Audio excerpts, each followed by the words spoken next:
Assalamualaikum warahmatullahi wabarakatuh. The honorable judges, ladies and gentlemen, let's sing together. When was the last time a headline of suffering felt it was less like a shock and more like it was just another Tuesday? We live in an age of hyper connection, yet genuine human connection is the rarest commodity. Right now, we are witnessing a quiet, perilous erosion of our shared humanity, a spiritual decline where empathy is replaced by indifference and genuine concern is sacrificed at the altar of convenience. So the judges, ladies and gentlemen, my name is Nadia Atika Pratama and I'm from MTSN 1 Banyuwangi. My goal today is not to depress you, but to challenge you. We need to explore why the light of humanity is dimming and what we could do to reignite the flame.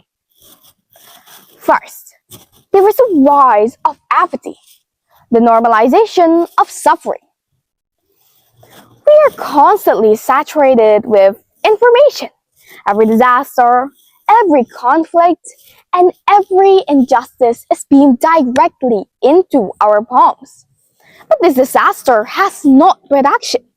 It's bred compassion fatigue. We all treat global tragedy like it's just background noise. We know it's there, but we learn to tune it out just to get through the days. Second, the culture of hyper-individualism. Consumerism and the constant pressure to succeed have taught us to see others primarily as competition or as means to an end. So everyone, what exactly fuels this indifference? Why is our collective humanity dimming?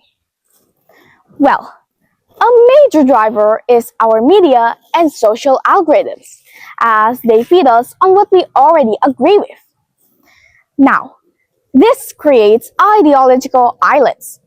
It hardens our hearts towards those with differing views. We stop seeing opponents as fellow human beings with valid concerns and start seeing them as an enemy to be defeated, not a neighbor to be understood. But perhaps the most profound cause is the simple lack of moral courage. It is often easier to walk away, to assume maybe someone else will intervene, or to simply not get involved. We are all living in a massive bystander effect, where responsibility dissolves into the crowd. We always wait for a hero, while all of us are equally capable of being one. Though, the good news is that humanity is not a resource that can be depleted. It is a muscle that must be used. We can choose to stop the slide. The restoration begins with self-reflection and mindful empathy.